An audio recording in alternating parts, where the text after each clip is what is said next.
All right. Hey, friends. Sorry I'm late, but I'm here now. And we are interviewing our good friend, Chris Esteen. Chris, we met through church and we have known him for several years now. Uh, Man, it's been a while. I know. So, Chris, why don't you go ahead and just tell us a little bit about yourself? All right, like you said, my name is Christopher Esteen. I do comedy and I'm a massage therapist. Those are my two jobs. That's crazy, right? I know. Uh, I And we was are born. entertaining massage. I know. Hey, yo, I'm good too. But like when it's like, okay, are you gonna laugh? Or are you gonna get this massage? Like, I'm really good at it too. I work out all the trigger points. Like, I have people that get on my table and then they go like to like a massage envy and they're like, oh, that is so crap. That is crap. Ah, That is like that's like having a steak and then going to McDonald's. You're like, I like the fries, but That's so funny. I know, right? But no, that's what I currently am doing now. I decided to go to massage therapy school in 2017. I said I wanted a trade that depended on me. And that I could touch on that later. I didn't want to work for anybody anymore. I grew up working in corporate America, and I was tired of it. I was tired of it. I was like, man, it broke me all the way down. And so I said, I want to do something. My grandmother had diabetes. mm, So I used to massage her feet to help with circulation. Mhm. And so I always did that. And so when she passed away, I was like, man, and everybody, oh, rub my back, rub my something. So I'm like, yeah, You okay, get paid for I'm it, going to school. I was like, I'm going to school so I can know what I'm doing, yeah. and that's what I ended up doing. Okay. Originally I'm from New Orleans, Louisiana. I grew up in a little town called Avondale, where I lived there till I was 9 years old. And it's interesting because as a kid, your environment, as long as you got the essentials, friends, food, clothes, a home, you know what I mean? Like I never went hungry, I wore hand-me-down clothes, but I didn't know what that was called. I didn't know that was anything. And everybody in my neighborhood was black. Everybody, except the people with like the mailman, the AC guy, like everybody who had a job. Now I'm playing. So like So trade people coming in and stuff like that, didn't necessarily live in the community, but they worked there for odd jobs or whatever needed to get done, kind of deal. right. Okay. But the community, I don't remember any white guys. Like we was scared of of white people. It's crazy, like because they had this thing called the green. I might be getting the color wrong, but our parents would scare. So we had to be home before the street lights came on. Right. Okay. mm, And to scare us, our parents would be like, "Ooh, the green van." And so the green van was just like some scary white dude driving a green van that was abducting children. So that was what they used to scare us. Like, so I Yeah. think maybe that might have happened once, twice, or something. You know what I mean? And so Yeah. now they use it to be like, you better get in for the street lights. You don't want the green van to get you, or and this that. It's crazy what they would scare us with, right? But I remember as a kid, and this is going to the store with my grandmother, and she, I was one of those kids. I was a performer, man. I'm smiling in everybody's face. My mom would be like, "Chris, do that dance, do that one dance." I'd be like, down. They'd be like, everybody fall out. So I'm a performer. I'm seeking attention. I want attention from everybody. I'm cute enough to get it at that point. I'm a little kid, and so I'd seen a white person in the store and I was just like, hi, and they kind of looked at me, and my grandmother said, "Oh, you don't," basically told me, "Don't look at them. Don't look them in the eye, like look away or look down, and it kind of made me sad. I was just like, Right. okay. Like, whatever. Like, it's grandma. Like, she loves on me any other time. If she, that's what it. I ain't messing with this lady. I've seen her Yeah. whoop some butt. You know what I mean? Right. There's a reason why So she, that, right? You just trust it, I guess, right. But that kind of stuck with me. It kind of made me feel that they were superior, that Caucasians were superior to us. Sure. You know what I mean? Like, as if it's almost like shame. It's shame on you. It's shame for you to see somebody and look down or look away. Is shame, And even as a kid, like, I didn't know, like, it's crazy, right? When you plant seeds, we could plant seeds, and we could plant seeds unknowingly. We're trying to grow wheat, but we got tares in there. You know what I mean? And they look the same and they grow the same, but one's bad for you and one's good for you. So it's like, you got to be careful with seeds that are being planted in your children. And so these seeds, that's a seed that was planted, and I didn't know, like, growing up, then getting older, it made me feel like I had something to prove. It made me feel like, once I got it, like, yo, forget that. I'm big and bad. I want to be big and bad and scary. So, it turned out like, okay, as a kid and growing up, I'm scared of Caucasians. But then as a teenager, mid-teen to adult, you're going to be scared of me. You know what I mean? I'm scary now. Right. Yeah. I don't even want your purse, but go ahead on and grab it. You know what I mean? Yeah, you're right. Yeah, be scared, Right. And that was me just still being scared. Right. Like projecting. It's not that I was like Mr. Big and Bad who's going, dude, let me puff up like, like a hyena, right? Something just like, something bigger than you will run, you know what I'm saying? So I feel like, if I hold my hand way up here looking bigger, you better run, and I'm the sweetest, nicest guy, Right. Absolutely.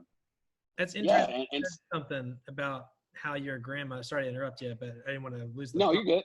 I hear a lot of people saying today about, we can talk about reparations and stuff like that or something, but a lot of people it's so divisive right now with the Black Lives Matter movement and things like that. But people are saying like, oh, why am I having to deal with issues of slavery, which was, however long ago, and it's not, for generations ago, why do we have to deal with it? And kind of like your grandmother, it's 3 generations ago, right?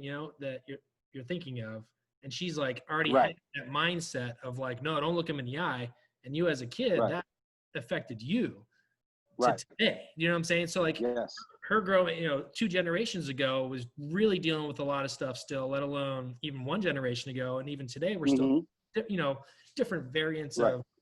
of that power dynamic and the societal issues. But, people are saying like, get over it. Right. And it's like, well, like you said, there's these seeds that are planted, you go back to actual Right. seeds and crops and stuff like that. It's kind of a funny analogy to, where we are today, and planting those little seeds as a kid of information and experiences that you don't really understand in the moment, but you're just like, oh, okay. And then you live on, you're like, wait a minute, man, that's messed up. Like that she had to live through that.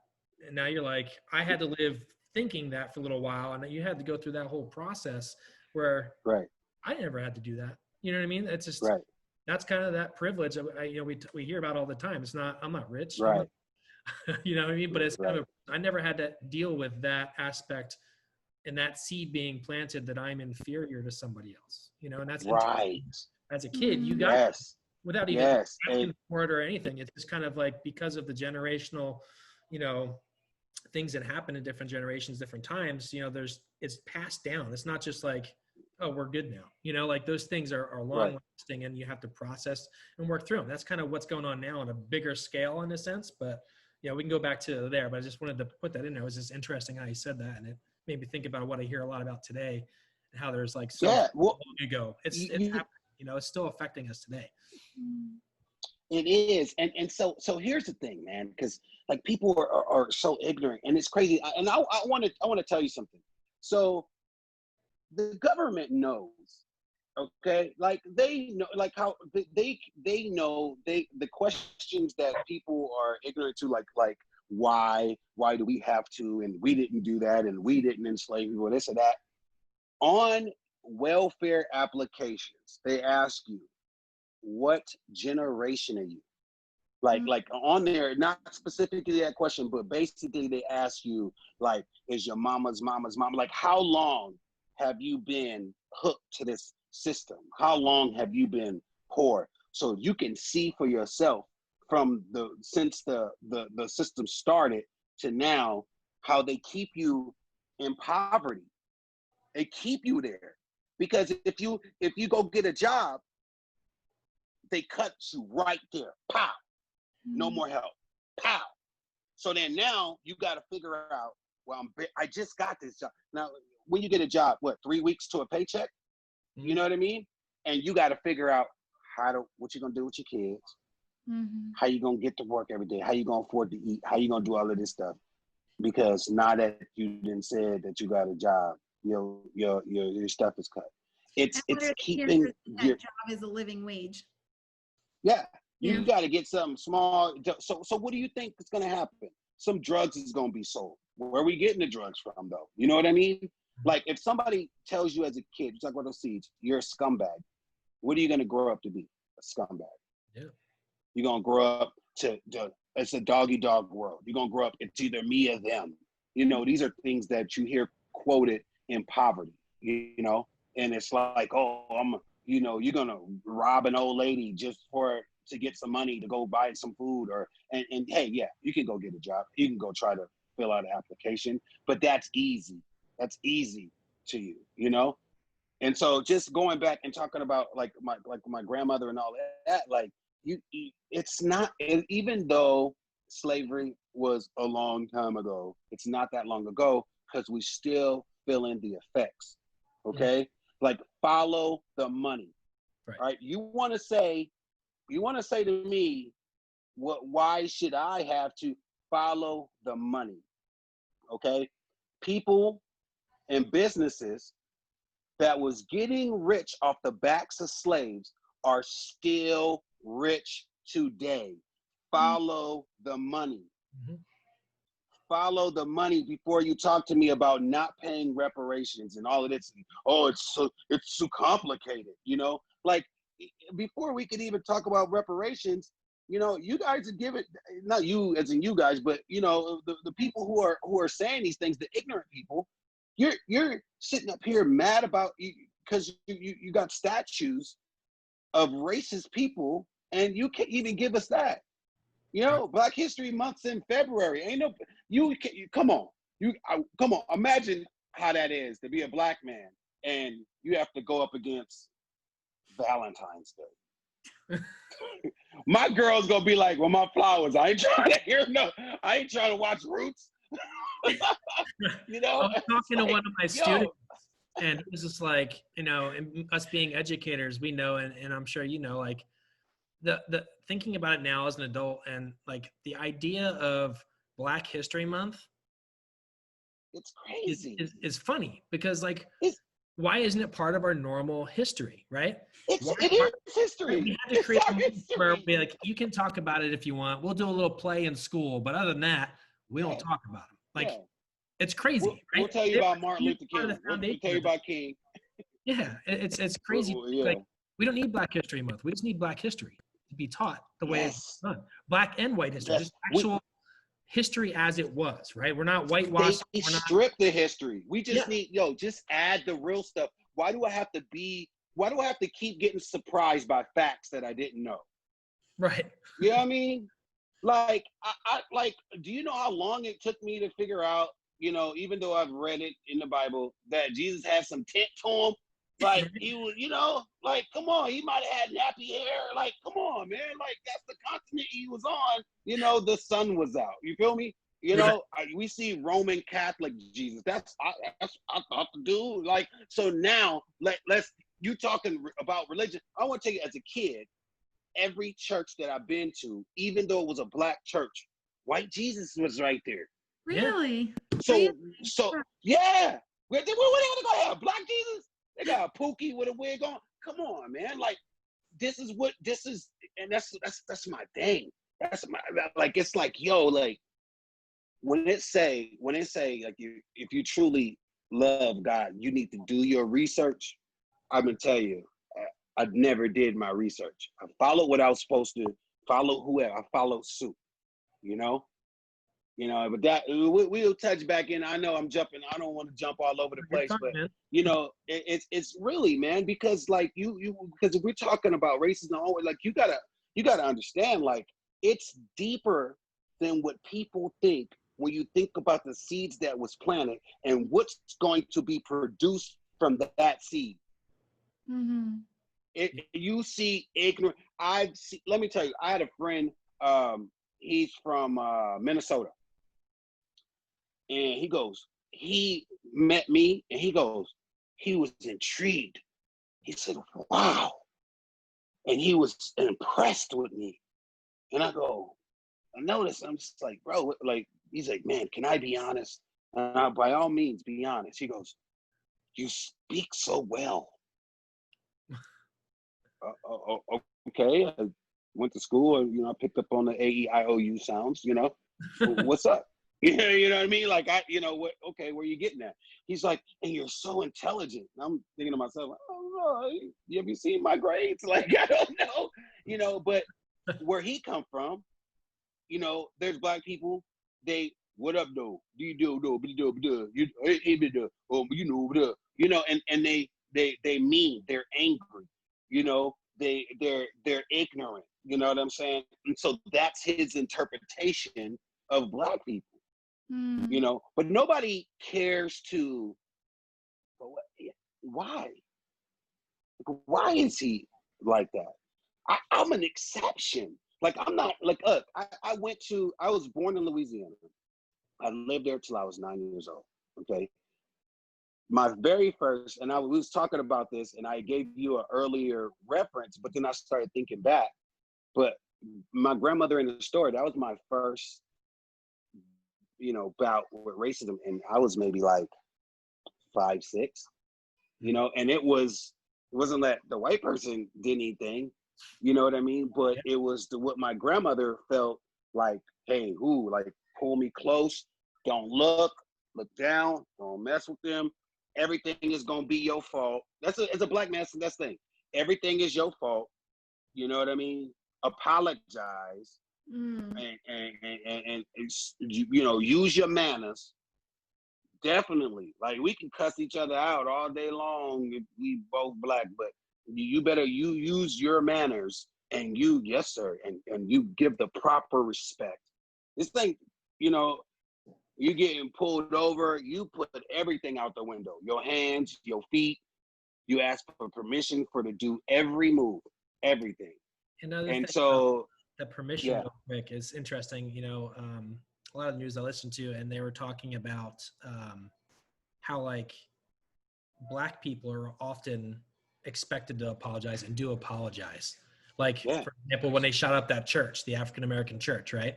They were like, right. No, it's, we're praying for him. We're not mad at him. Is that, and just kind of expected to forgive. Yeah, expected to forgive. But when it's the other way around, that's not always just expected, right? They're almost like, no, know your place. You should be sad. And that may be a little extreme thought, but when I heard it, I was like, no, that's what I hear all the time. Like, you always see the black community having to apologize or feel they need to forgive actions done to them. They're expected to, almost, whereas it's not always the case with white community or other communities necessarily. And even currently, and I didn't mean to cut you out. Like, even currently, like, okay, I don't know if you heard about Nick Cannon. I don't know if you know too much about that, but basically, Nick Cannon has been researching and stuff, and a lot of people believe that African Americans that were brought over here on ships are the real Israelites. Have you heard of that? They're the real Jews, okay? That's what he's saying. But in saying that, he made some anti-Semitic remarks, like, basically, they're the liars, they're the fake one, something like along those lines. They ain't waste no time. Stripped everything. Mm-hmm. Wow. Didn't give him a chance to apologize. He did apologize, and because he went a little too far, and but they instant. Our punishment is instant. It's right now. And we're gonna get into some stuff, man, because you know, I appreciate you guys for this, for real. Like, you know, just to be able to have this back and forth with you and to know like that I love you as my brother and my sister. You know what I mean? I don't, you know, we talk about seeing color and all of that. Like I love you and I don't see you that way. I never got anybody, and I had to learn that. I had to learn that. So by the time we met, thank God, I've learned that, you know? So I go off of the character of a person, Right. you know? And so, you know, the love that you guys give and the things that you do, and even this is on a whole nother level of loving. I feel like you're loving me and you're loving Black people. You're loving on us right now because we cry wolf. If you know, you got these young kids who don't know their history. Oh, you're racist. Everybody quick to say racist. So then that waters down what's really real. And, you know, it's another way to slip it under the rug. Right. Well, we're only 14% of the country. Oh, we're Black.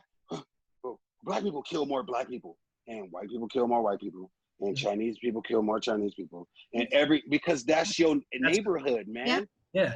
That's like where you are. Like, stop. It's almost exactly the same. White on white crime and black on black. That's just crime. Yeah. There's nothing and they go, weird about it. It's proximity, right? It's because our community. They go, still. Exactly. And they go, whoa, police kill more white people. What percentage of the United States? We're 14%, bro. 14%. If you took the amount of Black people being killed and you did the percentage out of the 14, it's gonna be higher than if you did the percentage out of Caucasians being killed by the police. Stop it. We cannot move forward. And then even in our own, like you said, yeah, we have issues that we need to fix in our community. That's not what this is about. And that's not, now you wanna judge what needs to be fixed in our community when cop or white person, whoever, when they come in, they do some silliness, kill one of us. Now we all in the uproar, and they go, "Hey, don't concentrate on this. Concentrate on what y'all do to each other." Yeah. Huh? What? Oh, I'm fighting with my brother, but you know, you come and slap the crap out of my brother, and because we were fighting. Man, we're not gonna care. Yeah, I guess we deserved it, huh? Well. You know, so here I am, 9 years old, didn't know I was poor. You know, we eat beans and rice 4 days out of the week on that, 5 days out of the week. On Sunday was really only, maybe sometime during the week you might get some chicken or pork chop or something like that, you know. But on Sundays is when we ate. That's when we got meat. You know what I mean? Yeah. Hey, I'm happy for Sundays, you know? So here it is, 9 years old. I moved to Seaside, California. You don't know where Seaside at. It's the Monterey Peninsula. It's Monterey Bay. If you think of Monterey, you think of rich. You think of, you got that money. Carmel, Pebble Beach. These are the neighboring towns. Seaside was like the little hood town, you know what I mean? And so it's where most of the Black people were. And so that's where I moved to. But it was a culture shock. A lot of interracial dating going on. I was like, whoa. And that's another thing. But I moved there and it was like, wow. Like, you know, it's just more, just Cali, the Cali vibe, you know. Now I had a new enemy. It wasn't white people no more. It was Mexicans that didn't like me. You know, it was but here's the crazy part. In my neighborhood, you know, in California, there was you had Blacks, Asians, Mexicans, you know, Samoans, you know. That was about, you know, I don't want to leave anybody out, but I'm talking about like the bulk of the mix of what was out there, right? Now, all of these races, all of these minority races have turns in beefing with each other. But guess what we all had in common? cops. we accepted white people in. Yeah. We accepted them in. Hmm. And here's what's crazy. My best friend next door, his name was Kong. He was Vietnamese. We're kids. Kids don't know. Kids will play with each other, you know. They ain't gonna go, oh, you're black and I'm Vietnamese, and we're gonna play. You got a ball, we gonna whatever. Let's whatever you want to do, right? So we became good friends. We going, you know. His dad was like, no, Really? no, and it's like, yo, what? Why? You know, he can't ask his dad why. He'll get smacked in the mouth. Mm. So we had to have a secret friendship. Hmm. And the reason that his dad felt that way is because the stories that he heard from white people about black people. They're lazy, they're thugs, be careful, they got roaches, you know? And Yeah. this is later having to grow up and understand, like, yo, wow. Yeah. And then when you go to each of the other races, it's the same thing, but the stories is being told. Let me tell you, it's crazy, right? Because if you think about it, right, after the problems that America's having with black people, and we are fighting for our rights, all right, they moved other minorities in, like especially the Asians, to be the model minority. The model minority. See, look at them. They're quiet.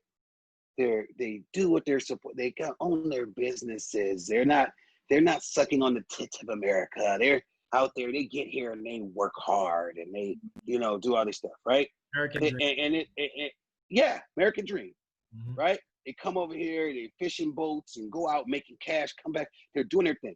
They're the model citizen, you know, and which makes us look even more savage, ignorant, unable to be taught.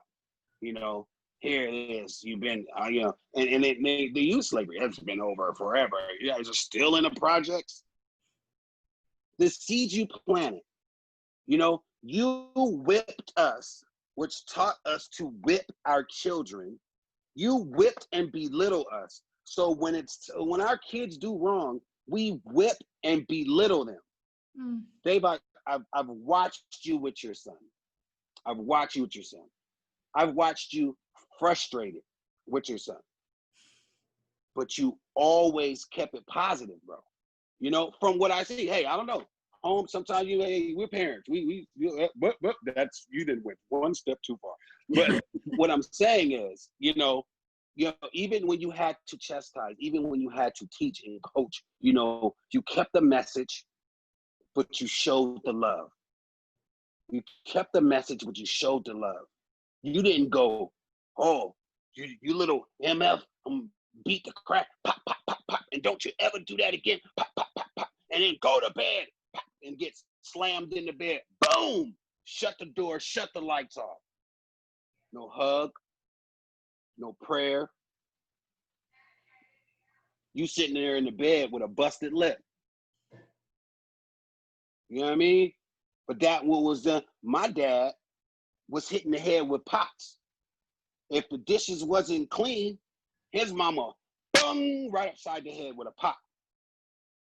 You know, and it's because we angry people. These seeds that are planted are keep being planted and it's keep being produced. Mm. And you want to tell me you don't owe us anything? Let me tell you. Who is it? Pavlov with the white bunny. Yeah, I don't know if you've heard of it, but you know he's the white bunny is a baby in there. White bunny comes in the room. The kid's like, "Ooh, white bunny," and then they start banging cymbals. Boom, boom, boom, boom, boom. The kid starts crying. Oh my God, hysterically. They take the rabbit out of the room. They bring the rabbit in. Oh, white bunny. Bang, bang, bang. Cymbals. Da, da, da, da, da. You know, they condition this baby to be scared of white bunnies. Somewhere there's an adult who's running around scared of white bunnies. Yeah. The same thing. The cycle continues, man. The cycle continues. Only a handful of us that are able to break the cycle are able to go higher. Mm-hmm. You know, I left Louisiana. I could have been down in the dumps, stayed in Louisiana, been kept down. I left, went to California, you know, and there was whole new things out there. You know, I didn't even know racism like that. You know what I'm saying? I just knew, you know, be scared of white people, and all of a sudden they're everywhere. Mm. I'm like, oh my God, my neighborhood's not all black no more. You know, what do I do? You know what I mean? And so would I follow suit with what other black kids was doing, which was gang banging. I never joined a gang, but I wanted to be tough. I wanted to be tough. You know, my like I said, my role model wasn't my father. It was the guy who had the fresh sneakers with the nice fit on from slinging drugs, and you know he passing out, you know, giving the kids, hey man, go get you an ice cream. Here's $1. Meanwhile, I'm gonna sell your mama crack. She gonna be cracked out. She not gonna pay no attention to you. But here's your ice cream, bruh. You know? Yeah.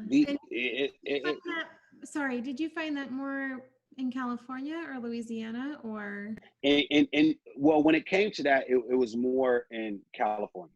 There was drugs and crackheads and all that stuff in Louisiana, but I was young. I didn't know. You know, our neighborhoods wasn't ran down like that yet.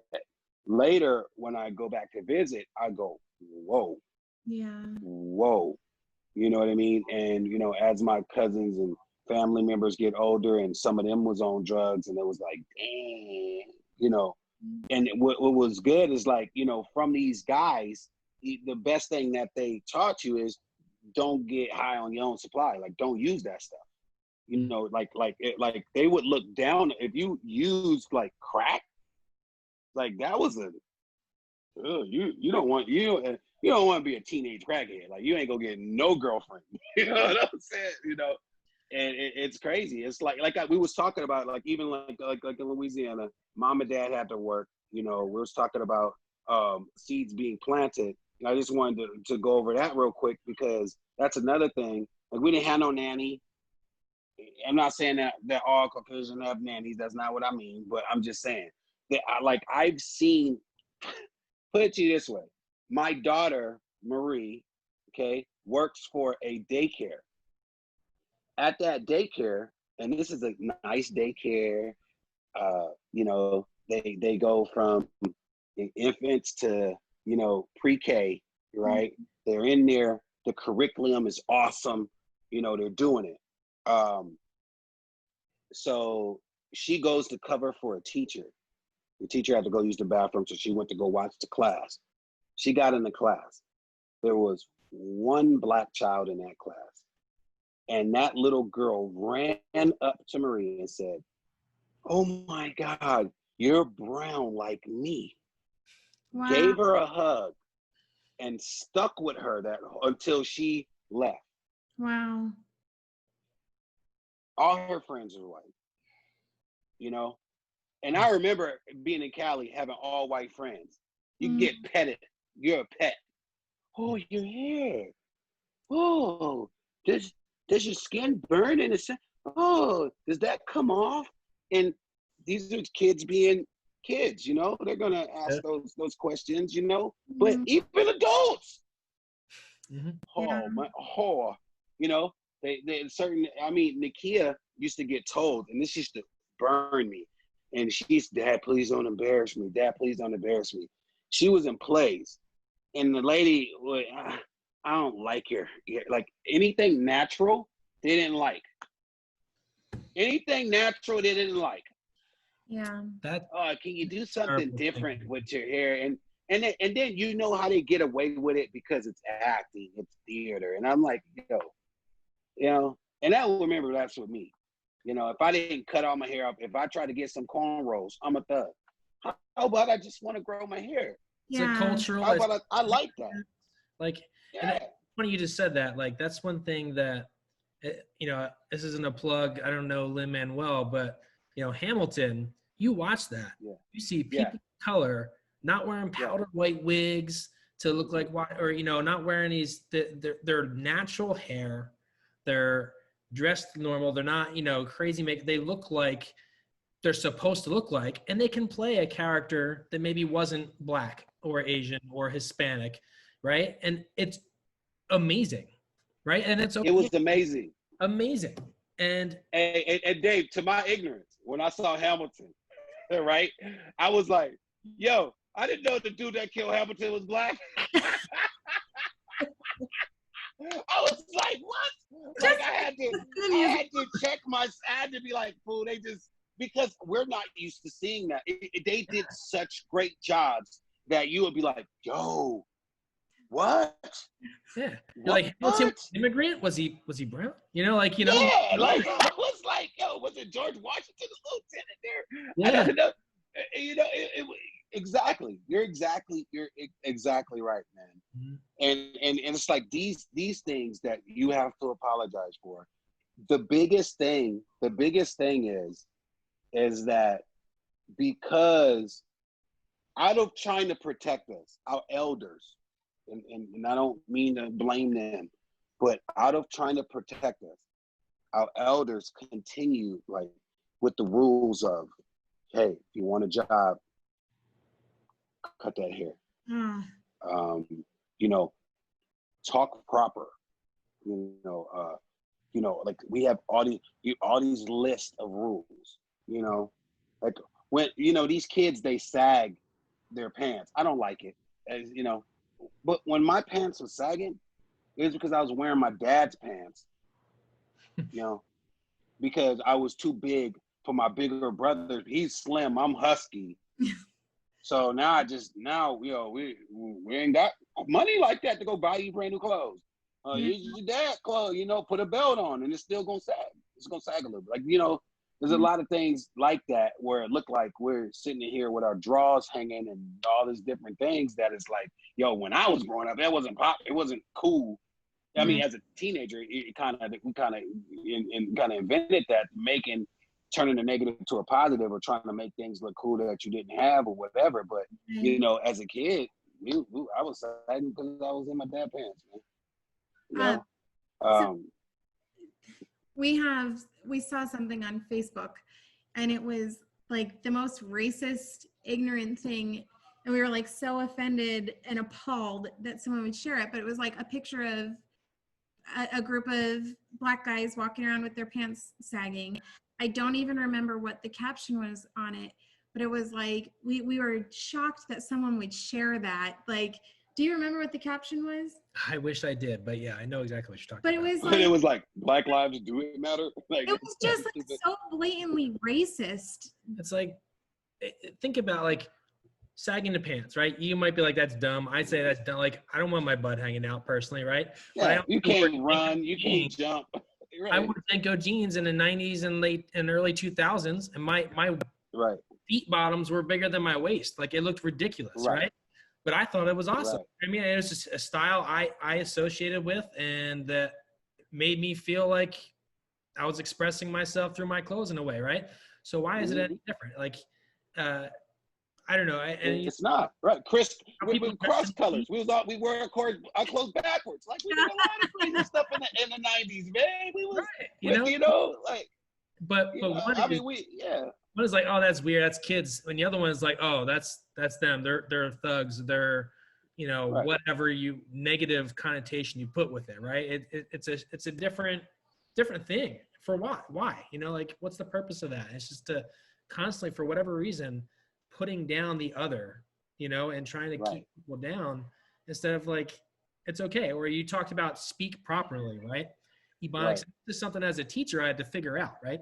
You know, I'm from Philly area, and I actually have a very minor accent compared to my own sister, my brother, even my parent, you know, everybody, which is, I don't know how that happened, but like I used to say wooder for water, right? WOODER is what it sounds like, wooder, right? Right. The teacher, I came here and people are like, what? You know, so I don't say it that much anymore because I had to shift kind of where I was. So I kind of understand that a little bit, but at the same time, like people that would say ax instead of ask, like it's a dialect, right? Of your culture where you are. It's not necessarily you're uneducated. You know, you think about people in Louisiana, people that are from Alabama, someone that's from New York, someone that's from Boston. You think about their accent. Oh, that's an accent, and that's okay because it's where they grew up, right? But if you're Right. maybe in a minority community where they speak a certain way, you're looked at as uneducated, and Right. it's different, right? Why is it different? You know, Right. it's a cultural dialect, if you will, and it doesn't mean you're uneducated. It's just a different pattern of English. English is not by any means Right. linear. I don't know if that's the right, you know, like simple. It's a difficult language just in general. Right. You start talking Right. about graphical differences and things like that. It's crazy how different it is from. Right. And and even this, right? Even there's people like I knew a guy, you know, he was an engineer, right? He was good with the math. He was good with all of that, but he wasn't taught the dialect and the English very well.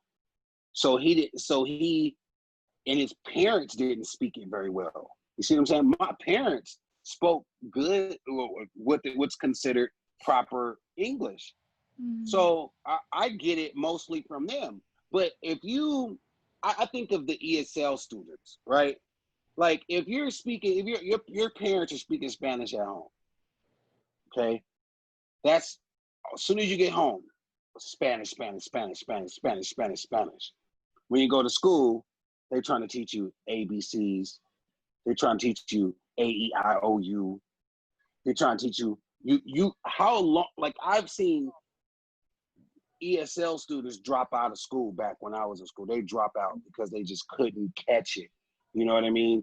And it's one of those things to where they, you know, keep passing you to the next level, to the next level, to the next level without you having a grip on what you're doing. So how you go to the next level when you haven't, how you go to level 2 when you haven't mastered level 1? Right. So then now you got a you know, you got your English. It's like you're coming from a third world country, and you was born here. It's similar in the Black community. Like I go home and my parents got this thick accent and they speak broken English and you know they wasn't taught. You know, my dad, you know, for the longest had like what 8th to 10th grade education. You know, moved to California and got a job as a welder, and they said, hey, if you want to keep this job, you got to get a GED. He had to work hard to get that, you know? Yeah. But this is what's at home, and then what's at school is totally different. You know, speaking of Louisiana, I skipped something back. You know, we was talking about this, and I didn't know this was going on. I didn't know what was going on, but I had a teacher, I think it was 1st grade, you know, that she would, all the Black kids would go to the back and play when you know, she was teaching. So when she was teaching how to add, how to subtract, basic, you know, the basics. And really now, what were first grade, when I went to 1st grade, well, they're probably like kindergarten now, you know, probably they learn in kindergarten now, but I don't know. But, you know, I remember those time math tests, you know, you got the minute math test. And so, yeah, they would have like, you know, it would be like addition. They have addition 1, a subtraction 1, or whatever, and you got a minute to see how much you can do. You know, I was teaching to be. I was like, well, what do I put? Put your favorite number. And at that point, I knew my numbers, you know, and I knew a little bit, you know, added strap. But if I didn't know it, I put my favorite number, and I kept going. I would, boom, done. Can I go play now? Yeah, go ahead. You know, every Black kid got held back in that class. And I think my mom was like, she got fired, but we don't know that. You know what I mean? And I repeated that grade, and then I got a teacher who took interest in me, and I actually was smart. Like math was one of my favorite subjects. Wow. You know, so it's English. Like it's just crazy, man. It's crazy. These things that I'm talking to you about, you know, I want to be clear. that none of this was given to me as an excuse. When I failed that class, I failed that class. My mom and dad was upset at me for failing that class.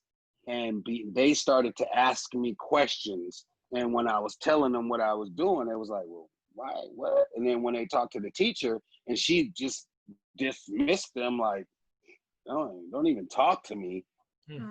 You know, that's when they were just like, man, we got to get up out this state. You know, my dad had a brother in California.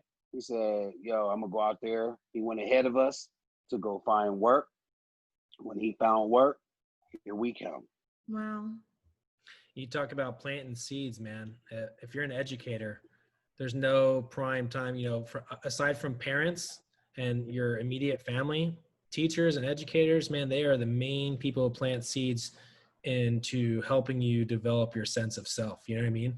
If you didn't have that teacher that next year that kind of was like, took interest in you for who you as a person and actually listened to you and gave you an opportunity, man, who knows how you would have, your educational experience might have turned out after that.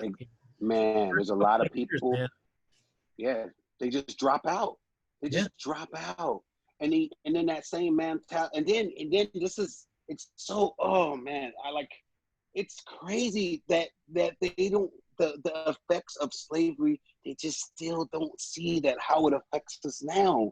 Like, yo, just like, okay, they showed you how, this is a little bit of my ignorance because I haven't done any research on this, and I'm just saying that, right? But I remember them teaching me about Pavlov and the dogs and the white bunny and all of that. I remember being taught that, but I don't remember them saying, this is how you reverse it. This is how you make that kid not scared of bunnies. Right. Bootstraps, right? Isn't that the answer? You know what I mean? Pull yourself up by your bootstraps. Yeah. So you got these people who are taught, in order to get your kids to act right, in order to get what you want, you beat them, you punish them severely. Okay, and then, hey, if I'm a sharecropper, you're a sharecropper. What you mean you want to go to school? What you mean you what? No. You're not more important than me. You're not more important than me. You got parents that are telling kids. When I look at my kid, I go, you're more important than me. You know what I mean? Like, I want to help you develop. I want you to go farther and do more than I ever could. How can I make that happen? How can I support you to make that happen? But it wasn't like that. It was like, good, 3 kids, 3 workers. 4 kids, 4 workers. You know? And then when mama got to work, somebody got to babysit. So I guess, you know, little Cicely, you know, she going to stay home and watch the other 3 kids because they not school age. So you got to drop out of school. I think it's interesting too, like this crosses racial lines in terms of poverty that we tend to blame together. Like the term that came out was a while ago, probably in the 90s, was welfare queen. Yeah. And, you know, that kind of speaks to what your experience with that girl and like, oh, we these people that are just living off of the government. Yeah. And there are those situations, right? And there's a system set up that does move that. And that's the image of welfare, is Black people. Right. But in the reality, in our country, there's more white people on government assistance than African Americans. Bro. But most people don't know that, right? And even the people that are on government assistance still think down on Black people on government assistance because they're like, oh, well, I'm just doing this because I really need the help. I need it right now. You know, I'm not milking off the government, right? And the assumption is that all Black people are welfare queens. They're doing it because that's the only thing, right? You know, we have been on food assistance before moving to Arizona and, you know, changing life paths and being able to afford, you know, we were just in a rough spot, you know, and we had to apply for it. It was a time of need and it's there. And that's what it should be there for, right? Right. But we're white, we're educated. We had degrees, and I still needed to go out and do that for a period of time. We had our downs and our ups, and I still understand though that like if it's there, if you need it, right? But to assume that it's all one person, all one issue, all one race is really ignorant. And there's a lot of people out there that maybe have even been on assistance at some point and think down on Black people just because of what they've been conditioned to almost, and they hear it's crazy. It's crazy because so you remember we were just talking about when we're talking about crime or black people killing Black people, sure, and so or I'm sorry, not that, the police, when we said when more police or more kill white people than Black people, and we talked about those well, if you do the percentage, if you take the percentage of the 14% of this and that, right? So then with welfare, right, that you could say, hey, more white people than Black people on welfare, then that's when they'll go, yeah, check the percentage. Right. You know what I mean? You won't do it. You won't do it for one thing, but you'll do it for another improvement point there. There's because obviously if 14%, and if if you see there's more white people than Black people, but then taking the percentage, it may be a higher percentage of Black people because we're only 14%. See what I'm saying? They'll take that and they'll use it that way, but they won't. It's like, yo, you right. It's like come on, and so it's crazy, man. It's one thing. It's freaking me out. The response of other cultures to Black Lives Matter. You know what I mean? The response, the love that we've